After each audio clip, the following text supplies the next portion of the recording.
What's up guys, Ryan here with the Rona Project. Going to be doing a video today entitled... What was I going to entitle this? First Steps into Creating Your Own Manga. Also, I'm going to be doing a little bit of a message to our subscribers out there at the end of the video, so stay tuned. A lot of our subscribers out there are inspiring manga artists or manga writers or manga creators in general. I personally prefer all you manga writers out there. Yo, you know manga writers is where it's at, baby. Go manga writers. Okay, no, seriously. A lot of you guys have asked a lot of intelligent questions. In fact, the same questions me and Anthony used to ask manga publishers and editors back in the day when we wanted to know about the manga industry. So what we're going to be doing is just kind of answering a few of those questions and giving you guys a few pointers on stuff you should be doing if you're interested in getting into the manga business. Some of your first initial steps. Things you wouldn't think of at the time. You know, I wish that when we first started, there had been a video like this that we could have just sat back and watched just to give us a little bit of insight and kind of catapulted us a few months ahead of ourselves. That way we didn't have to go through all the bumps and bruises that we went through down in San Diego and all the Comic-Cons across the United States. All right, let's get started. First off, you're going to have to really put in perspective what you want to do with your manga. You may be the kind of guy that wants to self-publish. You may be a guy that wants to actually get with a manga publishing company like Tokyo Pop, Viz Media, Del Rey, Dark Horse. There's a lot of different manga publishing companies out there that are all going to be asking for one particular thing, a manga submission. Key thing about the manga submission, it has to look professional.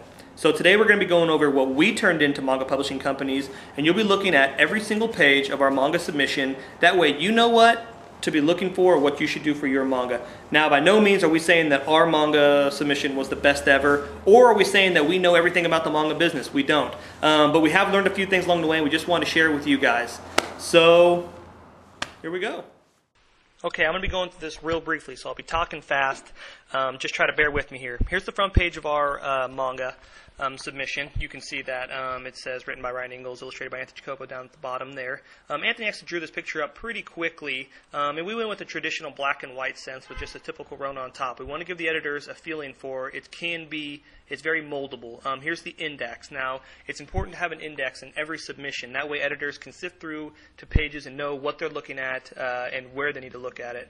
You know, we also added a little bit of pinup art. Notice Chap and Greenleaf there on the right side. You know, you want your submission to stand out. You want it to pop off the paper. You know, and doing that kind of stuff does it for you.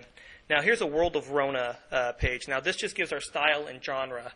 This is supposed to snag up editors and let them know what they're getting into. Here's the story synopsis for the first 2 volumes of Rona. Remember that word I said, self-contained? Well, self-contained story is just... we hated it, but we did still do one for the first 2 volumes of the story. You can notice up there it said Heart of the Golden Wheat. That's actually the first, the volume 1 it's Rona, Heart of the Golden Wheat. That's the title. And then we did some Poma, Chap and Greenleaf art there. Then we went ahead and did a series synopsis. We wanted publishing companies to know, hey, we don't want to just do 2 volumes. We want to do a 6-volume series. So we went ahead and did a series synopsis to give a little bit overall spectrum of the entire story. Then we started getting into character descriptions. Manga publishing companies ask for 3 character descriptions for your main 3 characters. This is Erithus, of course, our main character. And some of these are a little bit revealing. Notice the chibi Erithus down there in the bottom left-hand corner. Acalian. Actually, you guys aren't very familiar with Acalian yet, and I hate to get too much into Rona, but like I said, give all the specs. Give the height, weight, eye color, personality, background, history, their power, all that stuff. You guys are a little bit more familiar with Dasher here. And of course, like I said, you want to give all the history that you possibly can on them. You don't want to overextend it, though. Look at Dasher macking on Ellie down there. What a player. Then, of course, they want to know the audience that you're going to be connecting with. In here, we had to give the detail, how epic this would be, the genre, the story, the style, and they also wanted the content rating. Right there, we actually have 13 plus. We had to later change that to 16 plus, and we're still not sure as of now, since we're self-publishing, which way we're going to go. And then you want to put your contact information. That way, if they do like it, they know how to get a hold of you. Okay, so there you have it. That was a look at our manga submission right there. And, just remember that there's a lot of bumps and bruises and ups and downs that going with a self-published manga or a manga publishing company. Also, for the message with our subscribers, I just wanted to say that we've been getting a lot of PMs, a lot of messages, a lot of comments about people wanting to collaborate with us on a manga, whether it be art or story or whatever. We have talked to one person in particular. However, actually collaborating on a full-on manga, it just isn't going to be possible as of right now. We're just so focused on Rona at the moment. However, if you guys put together something of this kind of nature, a manga submission of some kind, and want to turn it into us or want to show it to us, we have something very big planned in the next, I'd say, 3 months, or maybe even sooner than that, when we will actually do a collaboration, story, art, everything, with one of you guys out there, maybe even a couple. So, you know, that gives you something to kind of do over the next few months if you're interested.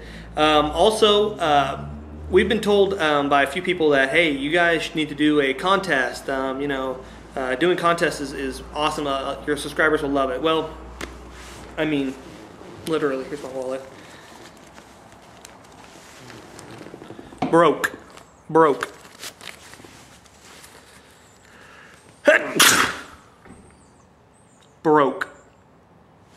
26 bucks. This has to get me till Friday, so this needs to last me 48 hours. I think I'll be alright, but the whole point of that is I don't have, neither does Anthony, have the money to actually like buy anything to get you guys. However, we've seen a couple of YouTube guys who had done something with the swag bucks. Now, we only got like 600 something subscribers right now, but if everyone participates, I think it could turn out pretty good. We started a swag bucks account over here. Click on it and sign up for the swag bucks. What it is, it's like swagbucks.com. You just use it like you'd use google.com.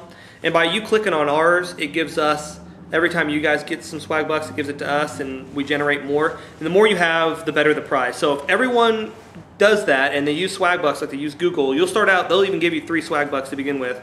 It's supposed to generate a lot of swag bucks for our account. We'll turn around, we'll find the coolest prize that we can get with our swag bucks. We'll get it, and then we will give it to one of you guys out there. You know, we don't really care about that, so or getting the prize ourselves or whatever. But maybe one of you guys would enjoy that. So if if we can get enough people to do it, you know, it's totally free. Everything's free. Give it a shot, you know. And we'll be coming up with another video here very shortly. We got a lot of different things planned, including kind of more in-depth versions of how to create your own manga and things like that, along with character descriptions. And we also have a really special little video coming up here in the next week or so that I know you guys are going to absolutely love, because it shows an actual page of our manga being created. So stay tuned, and we will talk to you guys later. See ya.